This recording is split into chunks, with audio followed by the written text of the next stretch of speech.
Well, thank you all for coming out here. I've had a very wonderful whirlwind, approximately 27 hours in Albuquerque, but I've been astonished at how much I've been able to see and all the people that I've met, and of course all the places that they've taken me to eat, and I'm not complaining. But I was very honored and flattered when Julia Mandeville sent me an email asking me if I would become a part of this council that they were putting together to basically be consultants to, offer our opinions as to what the situation is now and how we can achieve, or Albuquerque can achieve, I've been here 27 hours already, I'm living here, achieve, revitalizing your downtown area with specifics in my, obviously in my area, which are dining and restaurants and chefs and things like that. And we had a similar situation in downtown Los Angeles, I would say 5-8 years ago, where we had a lot of lovely historic buildings and a lot of derelicts and a lot of not so great people hanging out in those places. And during the last 5 to 10 years, I would say more like 7 years, we've seen a complete revitalization of downtown with regards to the quality of dining, the people who come, the people who are living there now. We had a lot of help from the creation of the LA Live venue, which includes Staples Center and the Nokia Theater. And because of that, several high-end hotels came. But what's interesting is that area of downtown is not even the area that I'm talking about that is revitalized with these new restaurants that are basically being pioneered and are flagships of younger chefs who are very committed and very passionate about food and eating well and local sourcing, all the things that I've found since I've been here in Albuquerque. And what has been so amazing to me in the meetings that I've attended is that everyone that I've met with they all want to help create this revitalized downtown any way that they can. I was saying earlier today that it's ironic to me that I would never be asked to do anything like this in the city of Los Angeles. It's way too big, it's too many neighborhoods, too many people with their individual fiefdoms, too many huge developers who can, basically write a check and say, which is what this gentleman did with the Nokia Theater and all that, which is good because it can only add to things, and certainly you always want money from people who are willing to write the checks. But, as far as people not saying, what's in it for me, we'd never find that in LA or New York. And here in Albuquerque, it's all about how can we do it, not what's in it for me, because the people who will make it happen know instinctively that it can only help them because it'll bring more people into downtown. And so this presentation that I'm doing, when I asked Julia, what she wanted me to talk about, she gave me, the dream job of any speaker. She said, talk about whatever you want to. So, so as basic, writing 101 will tell you, write about what you know. So for today, I've chosen to talk about something I know quite well, and that would be me. So actually, it's more like my career, so far, and the 12 people who I feel made the biggest impact in American food and cooking during my 32 years at Bon Appetit. I started when I was 6. And during those last 10 as editor-in-chief, and the 15 before that, I was the number 2 person executive editor. So I feel in my, more than 3-decade career that, and some of you may know me from Bon Appetit magazine, that I've witnessed a huge change, a huge revolution, and I've met a lot of people whose ideas for what happened with them and what they created have some resonance with what's going on in Albuquerque downtown, what's trying to happen. These are people who were innovators and pioneers. These are people who brought the kinds of ideas, trends, or some sort of influence that made me pause at my desk and say, something's really happening here. And, with apologies to Buffalo Springfield, if that doesn't peg me as a boomer, I don't know what will. But, this is it's a broader look. I could have, it could have been only chefs. It could have been only retailers or cookbook authors, winery people, cooking teachers, because, you can really, these days, slice and dice our world of food in so many different ways. But today I wanted to take a broader view to remind us all of really the greats who paved the way, as well as the innovators who also continue to lead the conversation well into the 21st century. And that's another point that's, very important to make, is how food is so much a part of the national conversation in good ways and bad ways. And we're all talking about so many different facets of food, not just the glamorous restaurants and chefs that we see on television all the time, but childhood obesity problems across the board. I mean, everyone from the White House on down is talking about food. And I think, getting back to the me part of this presentation, that the people who I'm going to talk about today are people who I personally worked with during my more than 3 decades at the magazine. So some of them will be pretty obvious, so try not to yawn. But I think that they're still very important in their way. And I think they deserve credit where it's due, because I think today we tend to glom on to the new and the flashy and the glitzy and the, all of the things that we see on television. Not that they're not without merit, but I think when we reflect back on where they came from, we see so many, whether they even realize it or not, how they were influenced by people who came before them. I mean, hopefully a lot of these other people will be a little bit more surprising and even thought-provoking in a way, so let's start taking a look. This seems like a very logical place to start with, of course, James Beard. And despite how young I obviously am, since I started with Bon Appetit when I was still in my 20s, I actually did get to work with the Dean of American Cooking right at the beginning of my career at the magazine. And that would have been in 1978 when I was an editorial assistant in the food department, dutifully typing on an electric typewriter with carbon paper all of the recipes that were going to be appearing in an issue. And it was quite an education. I loved to cook. I came in I was a journalism major, and I just happened to fall into the magazine that I was already a subscriber to. I just happened to fall into the dream job for me, and it was like, why would I ever want to leave here? Because it covers everything that I like to do for fun, and why not make your job fun? So obviously I was an editorial assistant, but James Beard, of course, was already well established in the food community, an icon, really.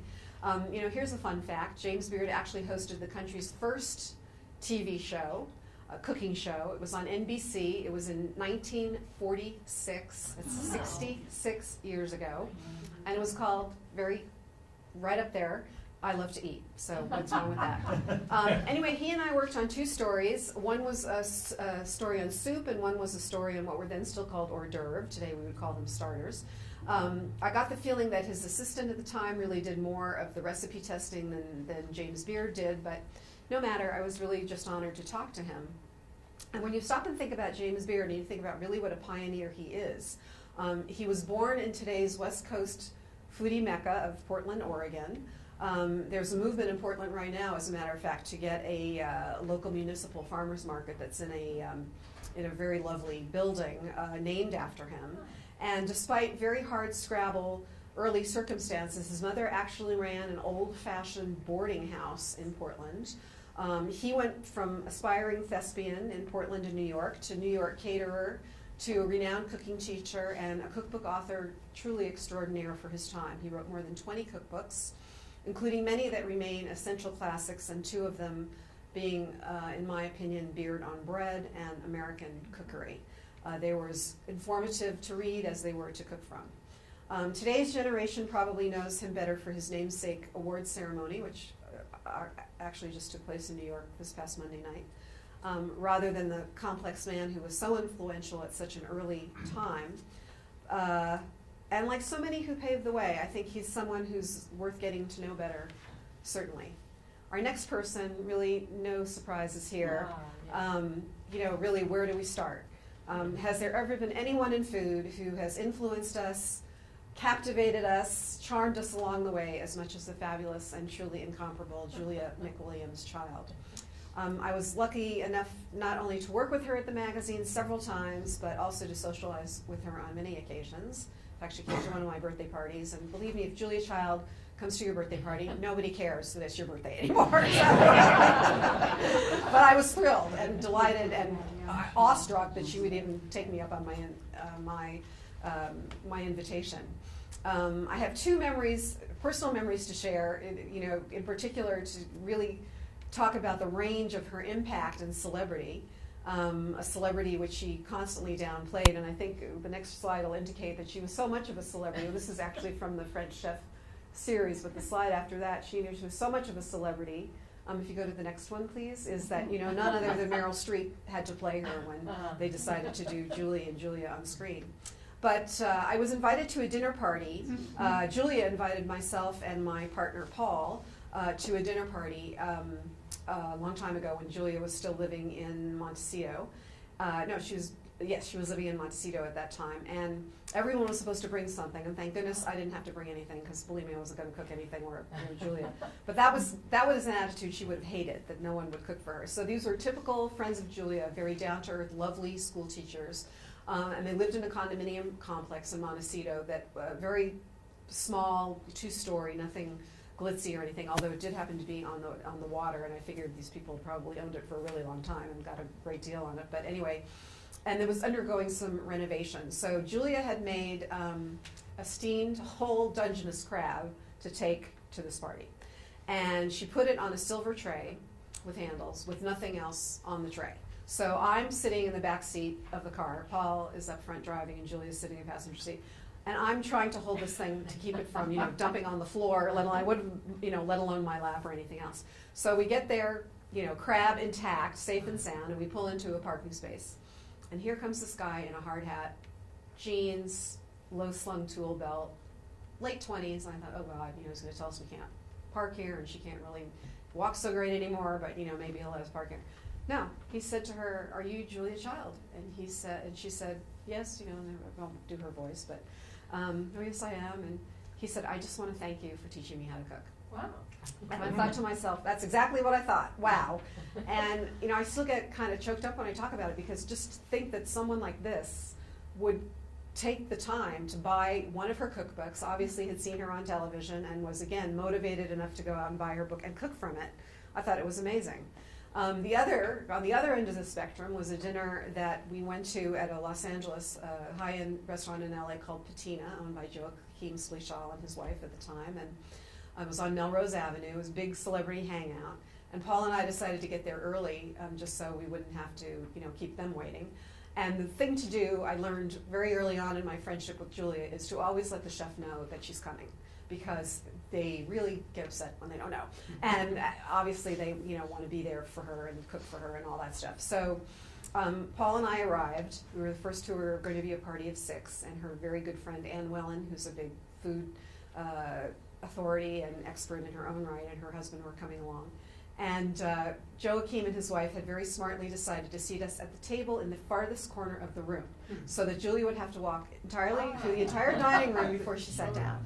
And completely by coincidence and unbeknownst to us, that, you know, until we got there that night, were Warren Beatty and Annette Bening at one table with another couple, and Steven Spielberg and his wife with another couple. And it was really, I was so happy that we had gotten there early, because it was so interesting to see the room react to her. I mean, this is a room where Steven Spielberg is eating and Warren Beatty are eating, and everyone's having, you know, chatter and clinking of glasses and silverware. And Julia came in, and you could just tell when she was making her way across the room, because this part went silent, then this part went silent, then this part went silent, and then she sat down, and everybody started again. I was just like, wow, this is like, you know, the President of the United States coming into the room. So I just thought, you know, what a great testimony to her influence. And, you know, of course, she first came to all of us in the biggest way in this pioneering show, The French Chef, which is her landmark television series out of WGBH in Boston in the 1960s.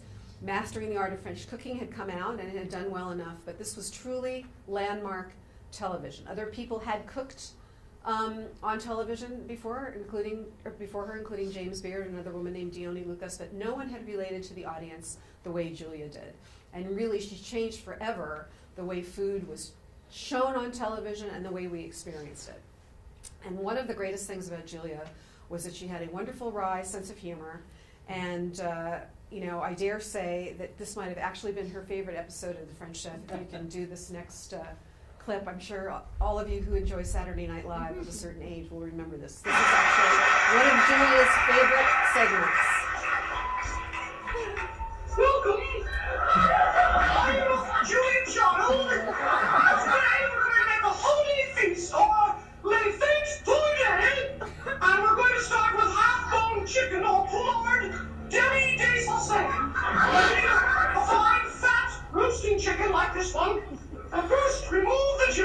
You really should save the giblets. They make a fine stock for soup, or you can save the liver and dry it up with some onions for a little snack. Or if you have a number of livers, you can make a lovely liver pate. Or perhaps a delicious liverwurst, which you can spread on a cracker, a Ritz cracker, a saltine. Anyway, when this was on Saturday Night Live, everybody thought that Julia really hated it, and Julia really loved it. And she appreciated Dan Aykroyd putting so much into this. There's actually, it's a very long segment, and I never play the whole thing, but there's shortly after this, she is cutting something and cuts her arm, and the blood starts spewing all over the place. And it's really, really funny. And I attended many special event dinners with Julia where she was being honored, where they would show this, and she would laugh as loudly as anybody. So I think of her often. I miss her all the time. And I wanted to say that this August 12th will mark her 100th birthday. And I know that there are a lot of dinners across the country planned in places that chefs are doing charity dinners and things like that for the AIWF, the American Institute of Wine and Food, that she was so instrumental in founding, as well as other local charity events. I don't know if anything's planned here in Santa Fe, but you have time. It's August 12th, so I mean in Albuquerque. I'm so sorry. Anyway, it's something to look forward to. I'm sure there'll be a lot about Julia towards the middle of August when that's all happening. And next person I feel is actually also a very good friend of hers, and also a very influential person, of course, is Robert Mondavi. He can be a very controversial figure in the Napa Valley. As a matter of fact, he's a very controversial figure in his own family. So for those of you who may have read the book about he and his family. But I have to acknowledge, really the contribution of this man who was definitely a pioneer and a visionary. Who, despite what a lot of other people might think, I do credit with making California wines noted and respected around the world. Again, he never stopped pushing that California wines could be every bit as good as wines from anywhere around the world. And I think he was also at times an egomaniac and a tyrant and a snob, but one thing that he never was ignored. So we worked on many wine events together, and we featured him and his wife in the magazine once, and the chefs at his winery, which was one of the first in the valley that was open to guests, to people for tours. And also the chefs from he had an admirable, long ago, ahead of its time, cooking school in the Napa Valley on the winery property. We occasionally had those chefs contribute to some of our regular columns. He lived well, and as far as I know, without apology. And he was part of the same generation that came, from which came both Julia Child and James Beard. A triumvirate that was perhaps, with apologies to Tom Brokaw, perhaps our own greatest generation when it comes to food. Now we go a little bit on the younger side with our next person. Diva or household savior, mogul or maniac, entrepreneur or ex-convict, or perhaps all of the above. I'll let you all be the ultimate judge, but when I first worked with Martha Stewart, she had just come out with this book, Entertaining, that was thoroughly modern for its time, thoroughly approachable yet chic, and thoroughly different from anything else that had come before it. We met at a luncheon in New York. She was sweet, attractive, very approachable, and even, I cannot believe this, kind of shy. And we weren't eating together. Martha Stewart had been hired by the sponsor of this luncheon to demonstrate the company's brand new product, Grey Poupon Dijon mustard. She had an apron on with their logo and everything, and I remember that she made chicken because I had actually ended up making that chicken recipe. We have another slide of her. That was a long time ago, but to give Martha her due, she is a polarizing figure, let's face it. Her own daughter has a radio show that skewers Martha's perfectionist style. But she continues to wield influence, and God knows that between the TV shows, the radio programs, the product lines, the department store partnerships, the magazine and media empire, she is still a force to be reckoned with. And maybe she even still uses Grey Poupon mustard occasionally. I don't know that for a fact. Next we have someone who hopefully, I don't think you're probably surprised about this one. He's the Austrian-born chef who took LA by storm. First at the star-packed bistro Ma Maison, but more importantly at his own first restaurant, the landmark Spago, which we have another slide with the logo of Spago, which opened, believe it or not, in 1982 now. It's 30 years old already. Wolfgang Puck, to me, was America's first celebrity chef. Maybe some of that celebrity magic rubbed off from him, given the clientele. But whatever the reason, Wolf became a national household name. That was not easy for chefs to do, particularly if you're originally from Europe and you have a pretty thick accent. And let's not forget that he was also a visionary in another way. Spago was the first celebrity restaurant in Las Vegas. This one, the one that helped lead the dining revolution, opening in 1992, making that one 20 years old already. From there came even more expansion. More cities, more restaurants, lines of canned food, frozen food, cookware sold monthly on the Home Shopping Network. He still makes appearances on set and cooks once a month. I've been on with him several times when we had the Bon Appetit cookbooks out. Los Angeles, Beverly Hills, Tokyo, Santa Monica, Washington, D.C., Vegas, Beaver Creek, Maui, London, Singapore. There's no stopping him, and I have to say, much to his credit, the quality is still always there. That's what makes for a successful restaurateur, in my opinion, for the ones who expand like this. I think only Jean-Georges Vongerichten probably has done it to this great of an extent. I think Jean-Georges has 28 restaurants worldwide, where Alain Ducasse has only 26. But his management style of finding and then fostering talent, promoting from within, starting new restaurants, and recognizing that talent as the company's most valuable asset. So start, cut, the steak restaurant at the Beverly Wilshire, hire as that executive chef a kid that came to the door at Spago when he was 16 and started cutting vegetables for free. That's who the executive chef of Cut is. That really speaks to the success of any company, using your clients, using your talent as your greatest asset. But it was particularly revolutionary back then, and particularly in the restaurant industry. And it's thanks to Wolfgang, in my opinion, that particular system is now the guiding force between many of today's most successful restaurant groups. Now the next one is a chef who's also had his share of controversy. He's also one who I don't feel necessarily gets the credit he's due. Quite simply, in my opinion, Emeril Lagasse made the Food Network. He was its champion and its most visible, some would say ubiquitous chef and spokesperson for a very long time. A roving ambassador and an enthusiastic one.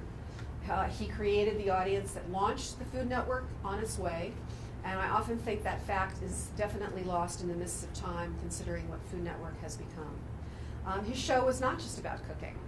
It was the first to have live music, and the first to have audience participation, and audible audience commentary, the oohing and the eyeing. Paula Deen and the people who are on the chew every day take note. Emeril's show was more like a talk show than a cooking show. That was really a first. And as background, although he was from Massachusetts originally, Emeril made his mark at Commander's Palace in New Orleans, one of a long line of chefs that launched out of that iconic New Orleans restaurant. And that also includes Paul Prudhomme, who Emeril actually was the replacement for when Paul left to open his own restaurant. Emeril's affable style and his approachable recipes made him a natural for television. This was not quote-unquote complicated cooking like what Julia had been doing, but things that people could really identify with. He's great with people. He still has his own restaurants in New Orleans, and I believe he still has some restaurants in Florida. He's a very controversial figure, a failed sitcom, and a truly weird commercial for Crest toothpaste. Did not really add luster to his resume. But he remains to me a major force in the continuing timeline of influential personalities in our world of food. He's still out there. He's changed networks. He has a partnership with Martha Stewart, but he's still out there, and he definitely is an important person in this continuum. Well, here's another one, certainly, that no one can argue with. Perhaps no chef as celebrated as Thomas Keller has had such an up and down, coast-to-coast career. I first met him when he was the chef at a casual bistro in New York called Raquel. He was the Kel part. That would have been around 1986 or 1987. And then he wound up in downtown Los Angeles as executive chef of a posh hotel called Checkers. I was never really sure about the true story of his departure from Raquel. I know that it wasn't pleasant, and I feel that he left New York in sort of disgrace. But on Christmas Eve in 1993, I happened to take my family to dinner at Checkers. Yes, the executive editor of Bon Appetit was not cooking on Christmas Eve because I make Christmas night. And I remember him telling me that he was thinking of moving to Northern California. He loved the wine country, and he thought that a pretty special property that he had found might become available to him, and a place that he would be able to call his own, and that would allow him to truly realize his vision. And I don't have to tell you probably that became the French Laundry, which opened in 1994. Now there is, of course, a mini empire that includes Bouchon, where we show him seated in the next photo, actually smiling, shocking, and Bouchon Bakery, in a stunning return and triumphant return to Manhattan in 2005, he opens Per Se on Columbus Circle and on the Upper West Side. What he did that was so important was to be an American chef who imposed here in the United States, a French sensibility. The pacing, the system, and the order of the classic grand restaurants of France in his kitchen. But that kitchen was a distinctly American kitchen in a distinctly American restaurant. It was a chic and special place to be sure, but you can dress any way you want to, but one that followed the tenets and methods that date back into the history of French cuisine. You know, if you go into the kitchen at the French Laundry or the kitchen at places like Danielle in New York, they're quiet. They're like a library. There are only two people talking, the chef and the maitre d'hotel. And everybody else is just following the orders. It's like a ballet back there, choreographed ballet. It's eerie. Every time I'm invited to do it, I feel sort of like a very intrusive fly on the wall. And one thing about Thomas Keller is you've never seen him on Iron Chef, and I don't think you ever will, or on Top Chef, or any other kind of cooking competition show. Although he did appear as a customer, as a voiceover in one of the greatest food movies of all time, Ratatouille.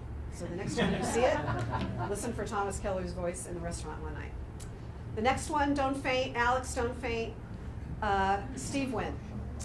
Yes, I worked with him many times, in fact, at special event dinners, charity benefits, and yes, I do think of this man as being very, very important. He's the man who brought celebrity chefs to Las Vegas. When he opened the Bellagio in 1998, we have a slide of that next.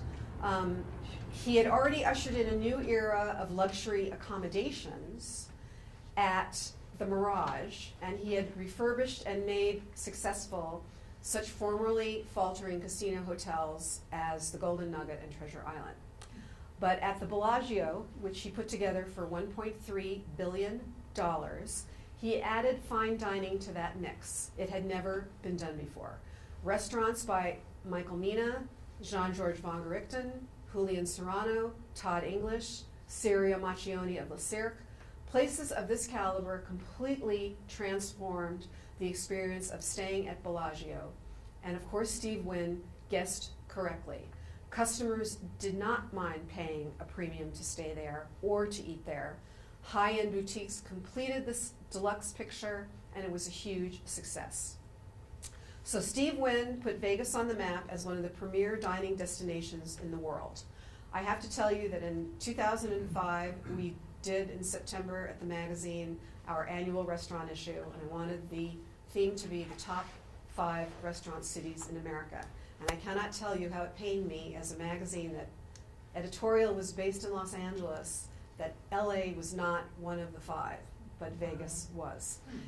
But I felt very strongly about it, and we did a very successful series of events in Las Vegas while I was still editor-in-chief, because Las Vegas understood that Bon Appetit, being based in LA, had been for a very long time paying attention to what was going on there. We covered Wolfgang when he opened there in 1996. We were there, when Jean-Louis Paladin opened at the Rio Hotel. So because of what Steve has done, that any hotel that's opened since then has to follow this roadmap that he created.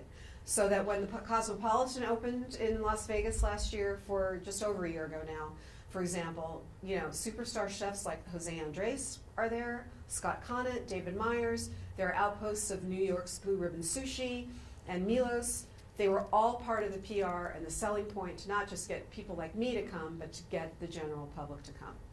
And, you know, I often think about the fact that in Las Vegas, in one city in the middle of the Nevada desert, you can, in the course of a weekend, if you're really got it in you to do it, you know, eat at Joel Robuchon, Alain Ducasse, Guy Savoy, Thomas Keller, Wolfgang Puck, Bobby Flay, Bradley Ogden, Mario Batali, Hubert Keller, you know, Jose Andres, Rick Moonen. I mean, the list goes on and on and on, and all because Steve Wynn saw an opportunity and gambled in another way and won really big. And it was to show the Wynn Hotel, and of course when he opened Encore several years later, the same thing.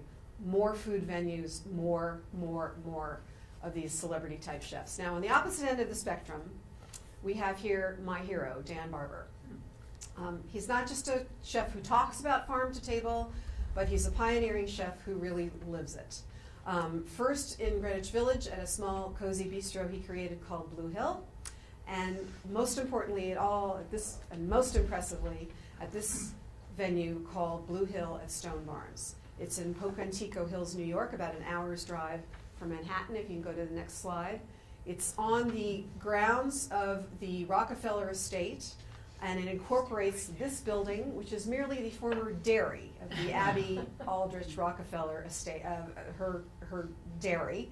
David Rockefeller still lives on this vast grounds, in a mansion elsewhere on the grounds, and he eats here at Stone Barns frequently, which is, you know, talk about the pressure being on when he shows up without calling first. But Dan and his team have created not just a restaurant, and this is important to what's going on here in downtown Albuquerque, but a community farmers market, a gathering spot, and a true food laboratory. Dan can frequently be found talking to staff who tend the growing areas. If you can click to the next slide. I mean, this is very reminiscent to what's Chris is doing, you know, downtown in a smaller way. He has created a turkey and chicken farm on the grounds that people in the local area can come and buy their Thanksgiving turkey from Stone Barns. There are herb gardens, and the place is constantly in flux. I mean, building on what's popular nowadays in restaurants, Dan wants to start a hog facility, and he still has big dreams. I mean, 5 years into this project here at Stone Barns, he really still has amazing dreams. It's worth a special trip if you're going to New York. I think you can take a train and they can pick you up, or you can arrange for a taxi to pick you up and take you back to the train. You can rent a car. You can probably rent a car and a driver. And among the courses you might enjoy are carrots that are literally, any fresh vegetables, literally picked, you know, the dirt dusted off and brought straight to your table. Last time I was there, he did a fresh egg that he cooked in a contraption that he had, you know, rigged up that he loves to play with. That was like a centrifuge for food, and this egg came to the table like an orb. It was woven into a custard-like ball that was, you know, huge, and it truly was awesome in the true sense of the word. Delicious. It was so darn simple, and it was just natural. It was just, you know, the purest extraction of what food is, and it reminds you what real food can be. And along the same lines, this next gentleman is someone else who I admire. I've enjoyed working with him, and he's someone who's really made a difference in the farm-to-table movement as well. Patrick Martins is the founder and president of Heritage Foods USA. He's the one who organized and encouraged farmers to initially bring back heritage breeds of poultry, particularly turkeys. He has a wonderful, you know, gangbuster business at Thanksgiving time, helping family farms to continue and thrive. He started his career working in Italy for Carlo Pedrini at Slow Food. That eventually led to Patrick coming back to the U.S., and the turkey part of it grew out of Slow Food. And since then, Patrick has become very involved with the heritage foods movement in general, family farms in general. He has a thriving website at heritageusa.com. I do not own stock. You can go out onto the website and find all kinds of things to buy now besides the turkeys and the chicken. Bacon, maple syrup, anything that, you know, meets his cheese, anything that meets his requirements for the family farms and the heritage connection. He also has Heritage Foods Radio USA, which you can find on the internet. And I admire him because he does so much in a very quiet way. He stays under the radar. He's not that well known. And he does what he does simply because he believes in it. There's that word again. He has the passion. He believes in it. And to turn again to a new generation, we have this gentleman, David Chang. He's really the man of the hour in many ways in New York. He's a young chef who has very strict classical French training. He worked at many great French restaurants in Paris and in France. But when he came back to New York, he decided he was going to open a place where people his age could go and have people his age working for him. And he opened a place called Momofuku, which had nothing to do really with Asian cuisine necessarily, but with just really great tasting food that was fresh and locally sourced when it could be. And the success of Momofuku and the success of a second restaurant that he started called Momofuku Co., that was truly one of those moments at my desk where I said, okay, what is this guy doing? What's going on here? Why can't you get a reservation? Why? He doesn't take reservations. You have to wait in line like everybody else. Why, when you go there, what is it about this place? And I have to say, I went in as a skeptic, and I came out of that meal a total convert. He has, it was so gratifying to see a new generation enjoying themselves, not just the eating, but the wait staff, so knowledgeable and so completely committed that it was almost like a cult. It got kind of eerie after a while because everybody was just so cheerful and so into it. Today he has 4 restaurants in New York.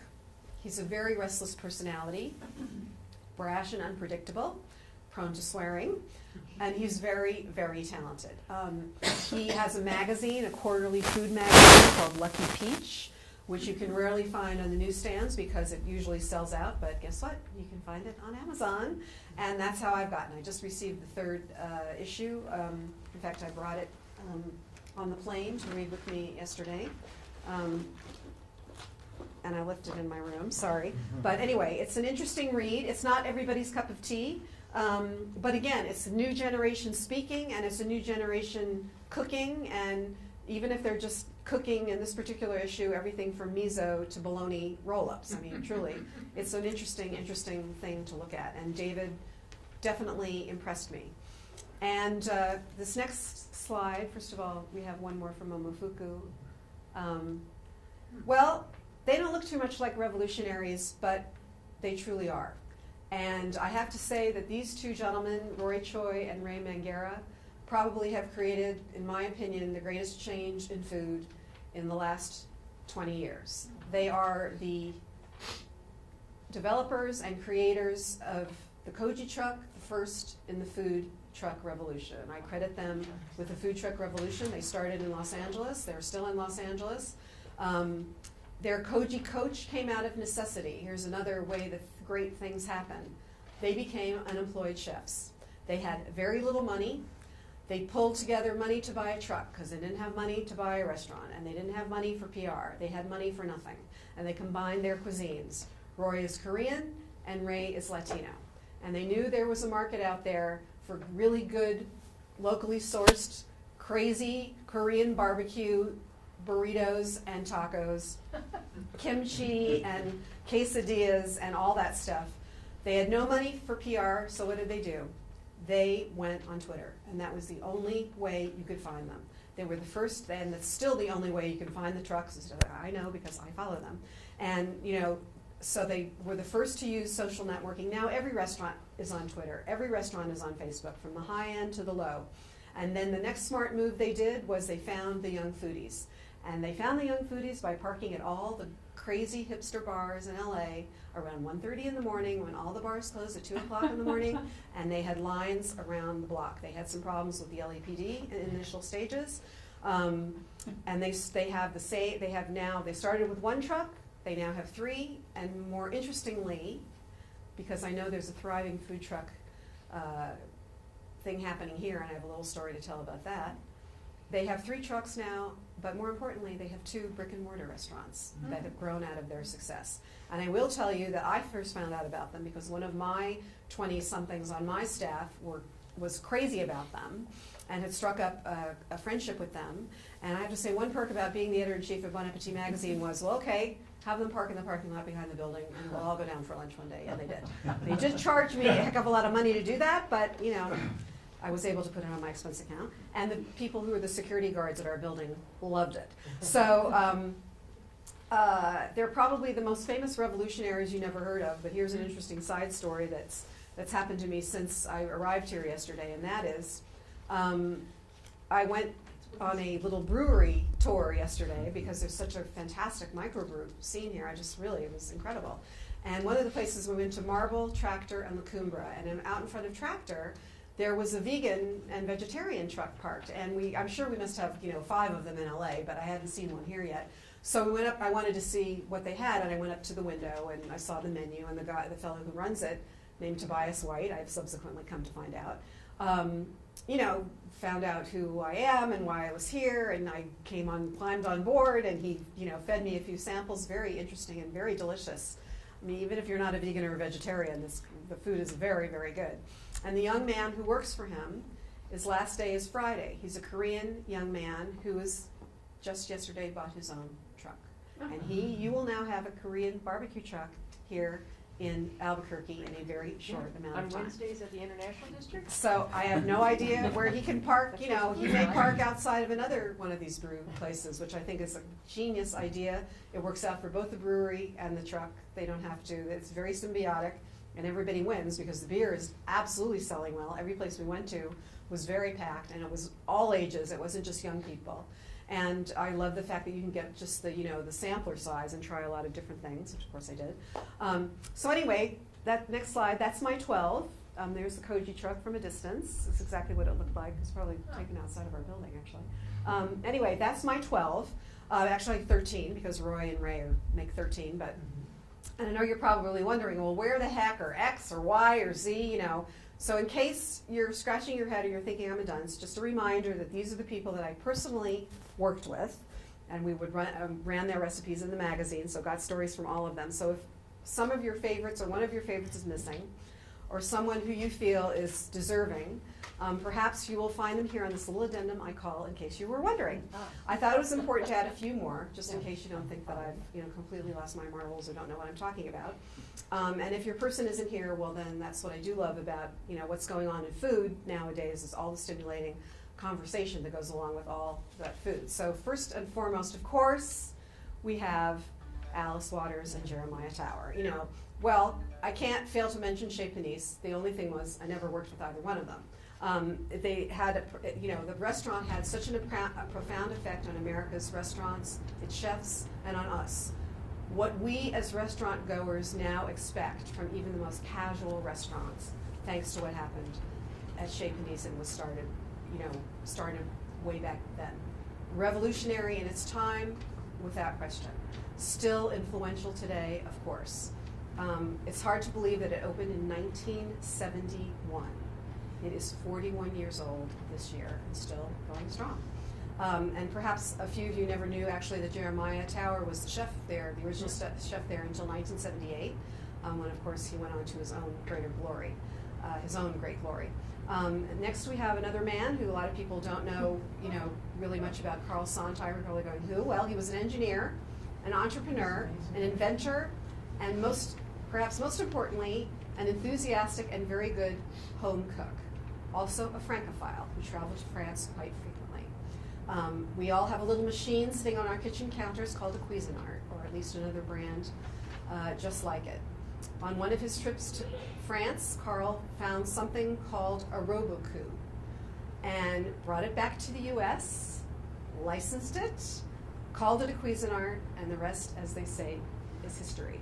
And if you are one of the lucky people, as I was, who got one of the original Cuisinarts with no bells and whistles, what it actually was a Robocoup, basically with the Cuisinart label slapped on it. I gave it to my sister. Why did I do that? She still has it. Every time I go up to Carmel to visit her, I'm like, oh, there's my Cuisinart. But anyway, because the one that I bought to replace it, of course, wasn't as good in my opinion. But anyway, the rest is history. And this next gentleman, obviously, is someone who helped to foster a cooking revolution all on his own. At one time or another, we have all probably shopped in one of his stores or from the catalog or online. Maybe we didn't even know that there really was Chuck Williams behind Williams-Sonoma.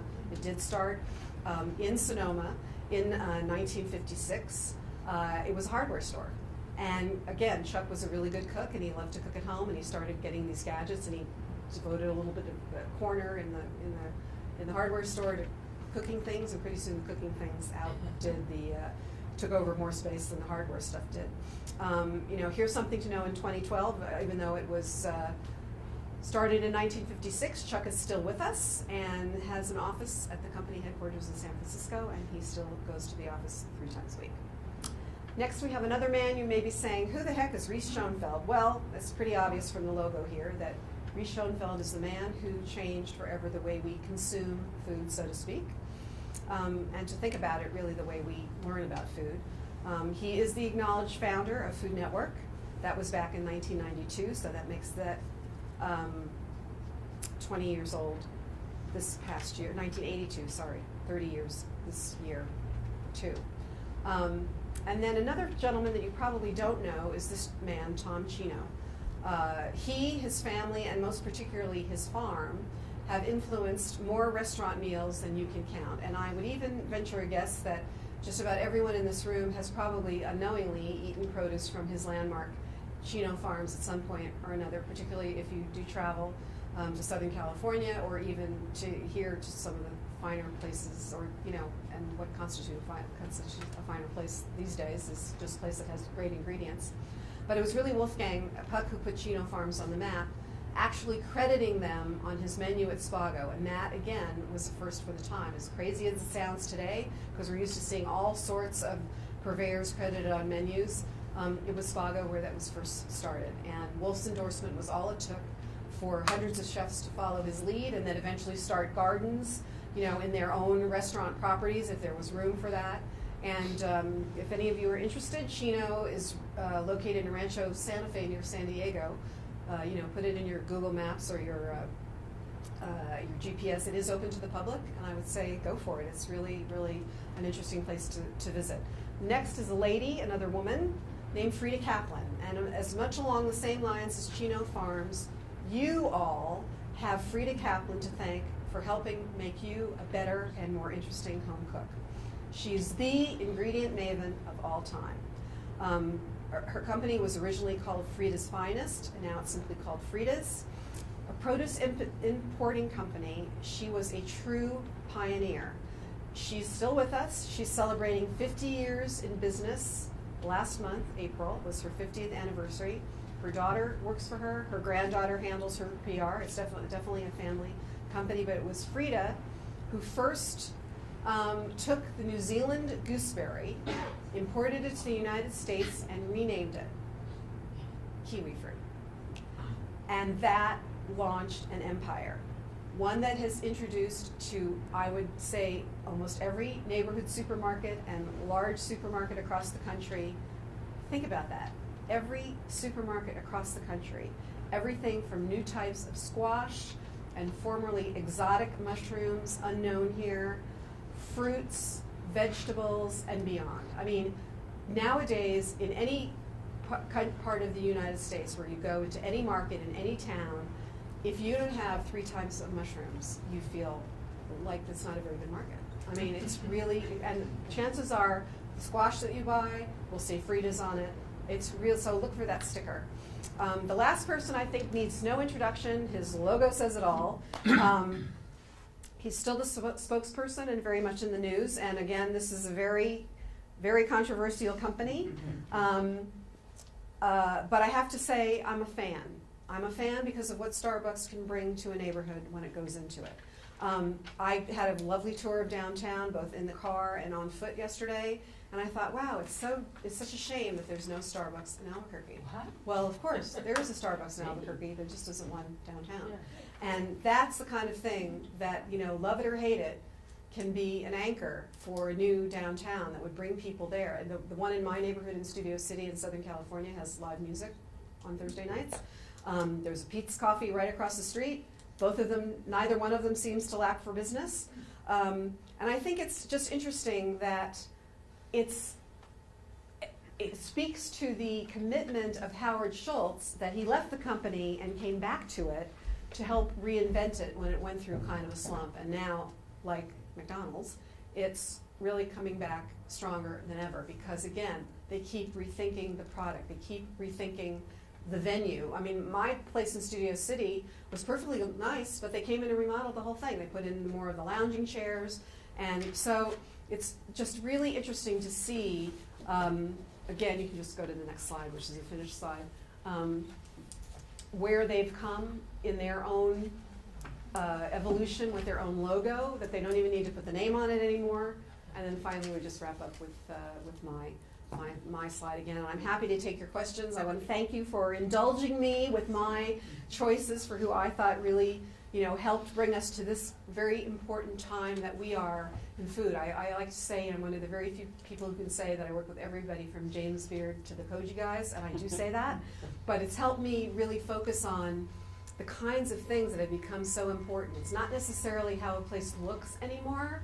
It's all about what's on the plate, and everybody is willing to celebrate what's on the plate and consume what's on the plate if the quality is there. It doesn't matter if it's a kimchi and bulgogi quesadilla or something at Stone Barns or Per Se or the French Laundry and everything in between. It's a thrilling time to be a person who goes to restaurants, and you can have all those kinds of things in downtown Albuquerque, and you can have them in the evening where people, we had a long meeting, a couple of meetings about ways to bring people into the downtown at night that have been successful in other places that have been successful in places that were considered a little dicey, that now people come to enthusiastically. Downtown Los Angeles, Santa Monica, California, definitely two of the ones that I speak to because obviously I live right there, but and one of the main things is just, and then I'll open for questions, it seems so obvious, but for me, it's all about feeling safe when you come out or when you go in and just have free valet parking right in front of the restaurants. That's what did it for downtown LA. They got a fairly high-end restaurant called Church and State and a very high-end, a very upscale, and again, these are not fancy places in the traditional sense, which is no longer with the sense that we should be thinking of them, but it's more like a Jennifer James type of sensibility, which is where I went last night. That people just can pull right up. They get valet parking, they go right in the restaurant, and the valet brings their car. And it just, Church and State, this one restaurant, and Rivera, which was a Southwestern restaurant, and with all that, with those people coming down, then younger people started opening casual fun bars with small plates. There are tapas places, there are music venues. None of these places is near LA Live, technically. They're in a whole other part of downtown. But what also came downtown were inexpensive lofts where people who are working down there, young people who work at the banks and at the stock brokers and at the jewelry district and all that, they want to live down there. These lofts were priced very well. There was a whole arts scene contingent that the city subsidized, brought them into these loft warehouse spaces that were abandoned or were vacant, really more than abandoned, because they were in good shape, and gave them practically free rent. So they all wanted someplace to go for dinner. Places like Church and State and Rivera, you can go sit in the bar. I love to sit at the bar and eat. A lot of, Osteria Mozza is another place that's not downtown, but here's a very high-end restaurant, one of our most high-end Italian restaurants in LA, owned by Nancy Silverton and Mario Batali and Joe Bastianich. I love to just go and sit at the bar and, have a glass of wine and some mozzarella and just kind of look at the scene. It's great to dine there too, but there's nothing wrong with having, and you see people of all ages in all of these places. That's what's so great. It's all about what's on the plate. It doesn't matter whether you're 20 or 40 or 55 or 75. You see everybody at these restaurants, and it's just great. And it can happen here. It really can happen here. It'll take time, and it'll take changing a lot of perceptions. But you people who bothered to show up here today into a venue like what I'm talking about, it can happen. It'll take 5 years to 10, maybe even longer. But once you start drawing people, and there's lots of good ideas about how to do that, not just in the evening, but also during the day. And you've already made such great strides with things like the farm market and some of the construction that's going on there. It's just really using those as anchors. Those beautiful, the beautiful Andalus Hotel, and it just is such a. It's so busy that you can't even get in there or stay. So it's just interesting that there are these places, the Chemo Theater, and I just keep thinking about the things that I saw that have such great potential. And as I like to say, I go to Beverly Hills occasionally and eat at night, and there are people begging when I get out of the public parking elevator there too. So, you know, and the pot, you know, the aroma of pot wafting through the streets of Beverly Hills. So don't think it's going to go away entirely, but there'll be fewer of them. And I think there are ways of, you know, for, again, if you have valet parking, for everybody to coexist happily and everybody to, you know, really revitalize downtown.